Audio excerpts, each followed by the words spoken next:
Voltamos com linha de passe com a festa do torcedor do Palmeiras aqui nos arredores, no bairro de Perdizes, perto do Allianz Parque, ali nas ruas, nas mediações do estádio do Palmeiras. A festa porque é uma festa de alívio.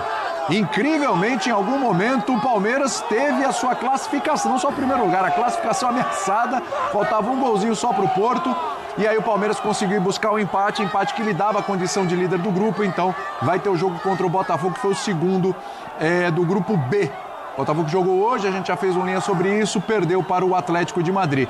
Festa do torcedor palmeirense, eu te pergunto, Geode, festa, alegria, mas com um gostinho ali de alívio, né, rapaz? Porque flertou com o perigo algumas vezes. O jogo do Porto foi emocionante, né? Um 4-4 improvável. Pois é, Tudo boa bem? noite.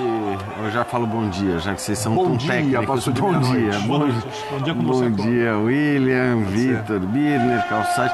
Pois é, a torcida do Palmeiras estava prestes a cantar Ao Ali é o time da virada, Ao Ali é o time do amor, né? Num determinado momento ali, quando o Al Ahly faz o 4-3, inclusive contra o Porto, no momento que o Porto até estava pressionando mais do que o Al Ahly. Mas no fim das contas, o que valeu e o que pode ser elogiada dessa atuação do Palmeiras hoje é aquilo que a gente tantas vezes já elogiou em outras ocasiões em que o Palmeiras jogou mal, que é a resiliência, a competitividade, o fato de não desistir nunca, de continuar lutando até o fim, ok? As entradas positivas do Paulinho e do Alan, que foram realmente determinantes para que o time conseguisse, o próprio Maurício, né, que vem do banco também. Então, os 3 caras que saíram do banco acabam mudando o resultado, mas olha, de resto, acho que tem pouca coisa para ser elogiado. O Palmeiras tinha feito um bom jogo contra o Porto, o Palmeiras tinha feito um bom jogo, não tão bom quanto o jogo contra o Porto, mas contra o Al Ahly na vitória, e que hoje acho que ficou muito abaixo durante quase que o jogo todo. Né? Se você tirar os 15 minutos finais ali, sobretudo depois de ter feito o primeiro gol, aí sim o Palmeiras pressiona, busca o empate, consegue marcar pela segunda vez, mas de resto, assim, tem muita coisa estranha até, de difícil explicação, né? Eu acho que para começar a escalação, eu até estava numa live antes do jogo, né? E a hora que eu vi a escalação, eu falei, bom, é aquela escalação que a gente tem que parar um pouco para pensar como ele vai montar o time se for num 3-4-2-1. No fim nem foi, acho que foi mais um 4-2-3-1 mesmo. Sim. Ele acabou mudando também o sistema, o que é de difícil compreensão. Algumas escolhas, né? Quando ele perde o Aníbal, não colocar o Eime. Então, desde a escalação até a postura do Palmeiras em campo, até os erros técnicos enormes, um atrás do outro, de jogadores tecnicamente muito bons. Todo mundo muito abaixo hoje. Tudo de muito difícil explicação, é difícil encontrar os motivos. E, como eu falei, no fim das contas, o que resta para elogiar dessa atuação do Palmeiras de hoje é a tal resiliência que a gente sempre elogia, a competitividade e o fato de que o time sempre acredita que é possível buscar um resultado, mesmo quando absolutamente nada indicava até os 30 minutos do segundo tempo que o Palmeiras pudesse buscar um empate perdendo por 2-0. Tem erro na escalação, ô Paulo? Cara, eu não vejo pelo seguinte, porque o Palmeiras já jogou dessa forma e teve resultado outras vezes, né? Assim, o Marcos Rocha não é um estranho, né? O que ele tinha, ele vinha, era construindo um formato com o Giai, que é lateral direito também, Marcos Rocha é lateral, Marcos Rocha pode jogar por dentro, como você olha até pela movimentação dele, ele está muito por dentro, o Estevão aberto, então ele pode ficar ao lado dos zagueiros, porque é o seguinte, o Abel, às vezes, ele é obrigado, ele faz muito isso, a olhar para o adversário. Você pega o Inter Miami, o que é o Inter Miami? Ele joga no 4-4-2. Teoricamente, esse 4-4-2 tem Messi e Suárez à frente, que não vão marcar ninguém. Então é um time que não sobe para marcar pressão no adversário. Por quê? Porque o Suárez ele manca no aquecimento. Ele mal consegue andar. Você vai fazer o Suárez e o Messi aqui, ó, pá, dando na pancadaria com os caras. Não consegue. Não. Nem que eles quisessem. Esquece. Mesmo se eles quisessem. Se eles se colocarem à disposição, o Mascherano tem que falar. Não. Então o que acontece? Aí tem a inteligência do time, do jogo, do Mascherano, do Messi, do Suárez. O Allende, sem a bola, ele fecha 2 linhas de 4, os outros 2 ficam onde ele quiser. Messi e Suárez. O Allende, camisa 21, volta, fecha a linha. Com a bola, o Allende vai para o ataque, o lateral sobe e o Messi vem jogar nos vazios. Então você viu o Messi o tempo todo no vazio. Porque o Messi já... Como é que foi a vida no Messi a partir de determinado momento no Barcelona? Jogar entre linhas. Ele não joga colado no marcador, ele joga saindo da marcação. Hoje, é mais ainda. E se for preciso baixar para pegar a bola do zagueiro, tudo bem. Então teve momentos que o Messi vinha receber bola dos zagueiros, o lateral estava aberto, o Allende, que era, teoricamente, o ponta, para ficar mais fácil, estava do lado do Suárez, por quê? Porque é o cara que tem velocidade. O Suárez não tem a velocidade mais. Embora tenha feito um gol, tenha deixado o Fux sentado e o Lucas, o Evangelista. Evangelista. Também, quer dizer, é um absurdo. Tecnicamente, eu nunca vi um Palmeiras tão mal. Porque, às vezes, um setor não está bom, um jogador não está legal. Hoje, ele foi generalizado por lances de cruzamento para ninguém. Aquela bola que vai para a linha de fundo, cruza para trás, para pegar alguém na marca do pênalti, não tinha ninguém. Jogador de frente para o gol que resolve passar a bola porque não tem a confiança de bater. Quer dizer, um negócio, sim, assustador. Assustador. Se você olhar só para o placar é absolutamente aceitável. Você fala, o Palmeiras tem 2 vitórias, o empate garante primeiro lugar, tá tudo certo. A maneira como o placar foi construído, ela é preocupante, porque este jogo não serve para jogar o Mundial. Esse jogo não leva o Palmeiras, este jogo ruim, não leva o Palmeiras para outras fases. Então o Palmeiras tem que entender o que aconteceu, o que tomou conta da equipe, porque ele enfrentou uma equipe que não marca lá na frente e que te deixa chegar no meio de campo com a maior tranquilidade. Então a primeira fase de construção do Palmeiras é uma tranquilidade, sim, porque o Messi e o Suárez não vão bater em ninguém.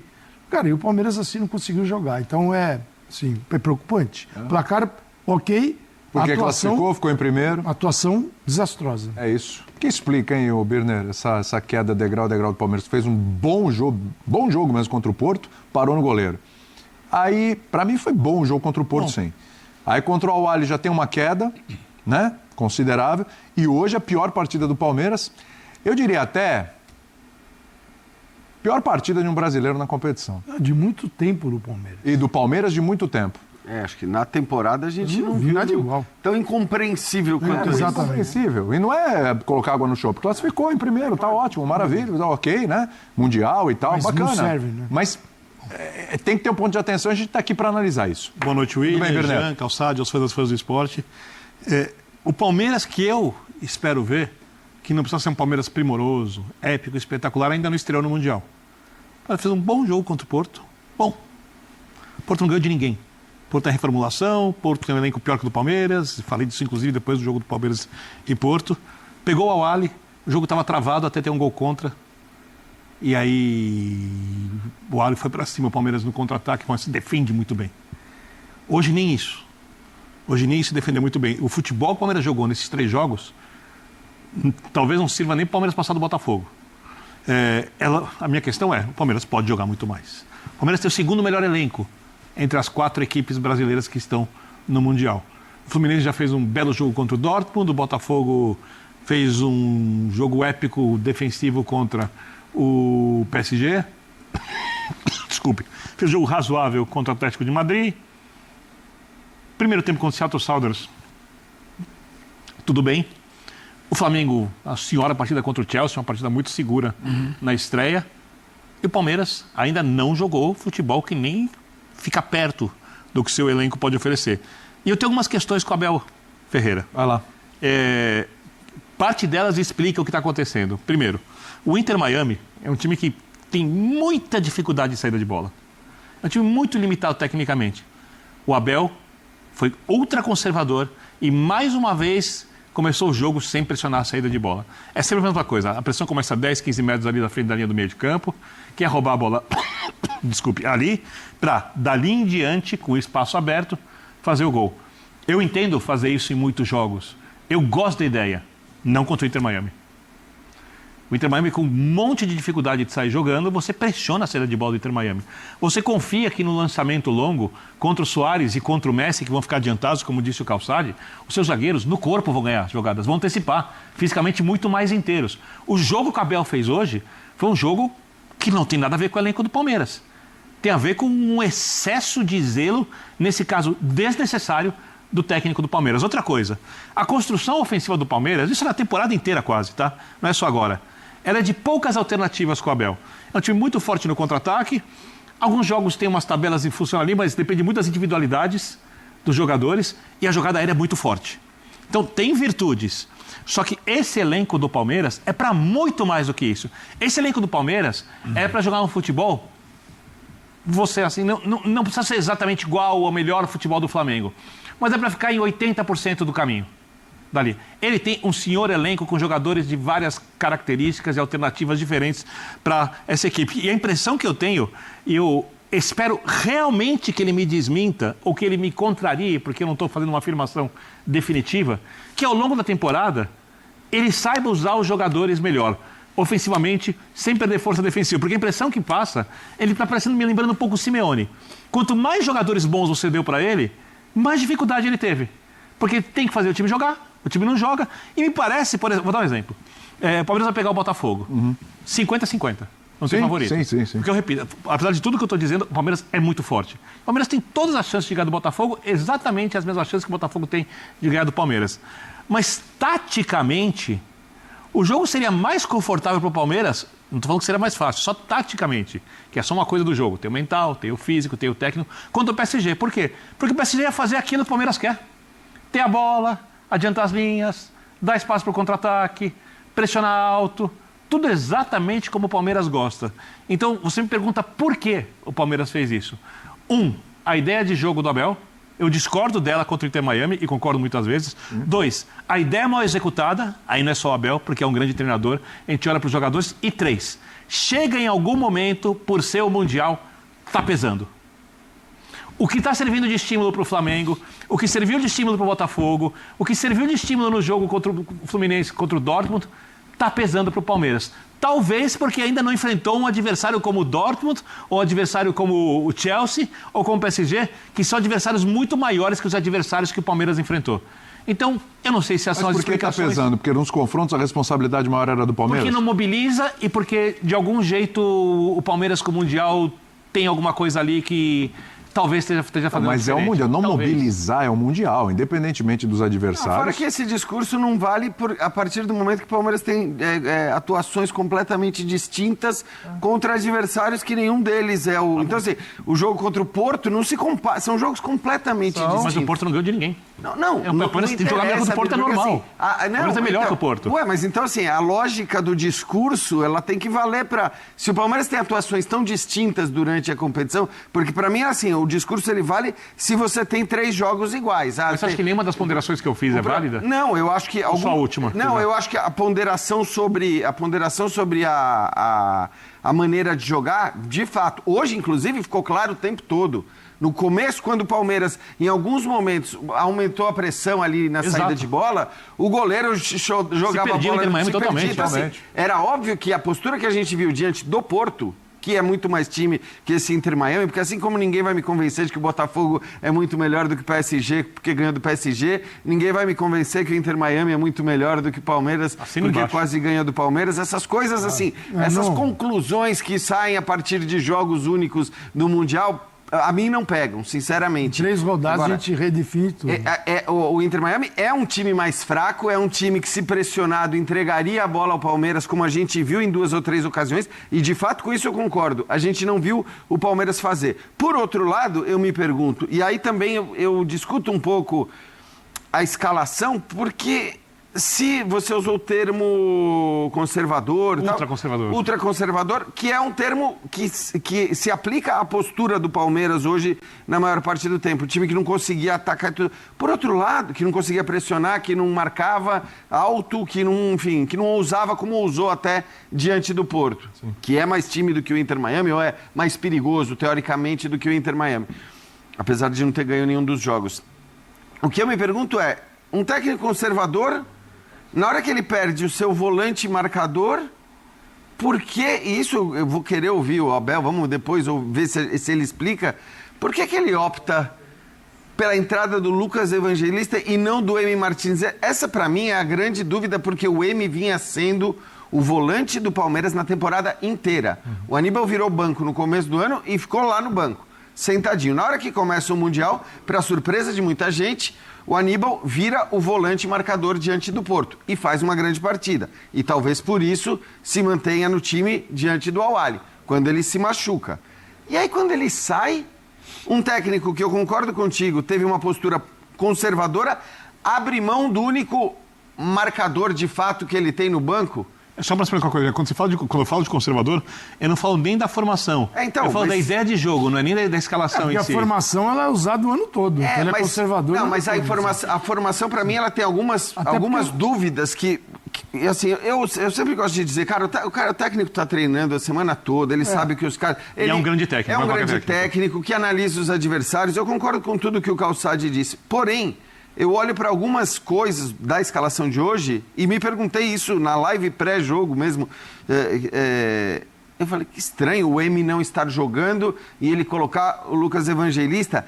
Estranho com as atuações que vem tendo o Maurício, ele manter o Rafael Veiga como titular, porque o Veiga não está conseguindo jogar naquele nível. Jogo ruim do Veiga. Então, assim, eu não sei se também essas escalações têm a ver com já um olhar para as oitavas de final, porque ele sabia... Eu acho que é coisas que ele acreditou que eles poderiam trazer diante deste adversário. Por exemplo, se ele fosse realmente conservador, ele não viria com 2 volantes do jeito que ele veio hoje. Com esse formato. Não ele volantes. Com o Martínez e o Rios.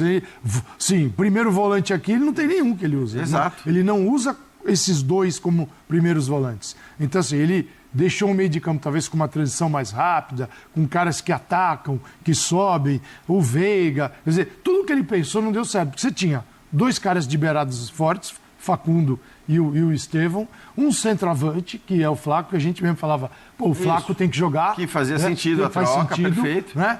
Aí, o Veiga, esse cara que está atrás, não trabalhou bem, os volantes não, eu digo, a atuação técnica. E aí você vai com a técnica péssima, porque esses caras não erram os passes que eles erraram. Perfeito. Não inverte as bolas que eles inverteram. O Palmeiras, esse time ele é construído para jogar bem, e ele joga bem. Ele vinha jogando bem. Aí você pegou um time que tem sérios problemas, com idade de jogadores. Caras, você não pode tirar mais do Luis Soares. Luis Soares fez um gol que... Sim, o Palmeiras não podia. Sim, o Palmeiras jamais poderia tomar um gol. O primeiro gol do Palmeiras tomou é pior do que o gol do Soares. O primeiro gol do Palmeiras... É muita falta de concentração. O primeiro gol do Palmeiras... Isso não vinha acontecendo mais. Nunca. Na temporada passada aconteceu bastante. Essas linhas altas que deixavam os adversários com todo o campo. Esse primeiro gol que ele toma, quando a imagem abre, né, na transmissão, ela é maravilhosa quando você vê o replay, porque é o seguinte, você pode subir. E todo time que sobe tem a seguinte formação: você prepara ele para defender. Então, nenhum time vai para o campo adversário, eu digo, seus zagueiros, e ficam ali em posições aleatórias. Você, que a gente chama de balanço defensivo, você está programado para, na possibilidade de perder a bola, cara, eles não conseguiram matar a bola que vem no meio de campo. Aí, porque é o seguinte... E no primeiro tempo não foi só nesse lance, né, Calçade? Isso que impressiona. E eu não colocaria o gol na conta do Murilo da lesão. Talvez ele até chegasse para atrapalhar, mas não dá para garantir. Eu vejo assim, o erro é lá na frente. Assim, da falta de pressão. É lá que você... Claro, de onde sai o passe. Um time que tem seríssimos problemas. Assim, o Inter Miami ele tem problemas, cara. Ele é um time com caras históricos do Barcelona. Você tem Messi, mas que já estão numa faixa etária que fisicamente... Tem o Busquets, né? O Luis Soares. Cara, Messi e amigos. Então não dá para tomar o gol que o Luis Soares marcou. E é um time que marca mal. Sim, porque ele deixou 2 sentados. E ainda virou o corpo e bateu. Porque aí ele sabe fazer. Ele sabe dar um corte com a direita e botar no ângulo com a esquerda. Cara, isso ele faz. O problema dele é a mobilidade. E o Palmeiras ofereceu isso. Então, assim, eu achei muito estranho. Foi muito estranho. Porque é generalizado. É generalizado.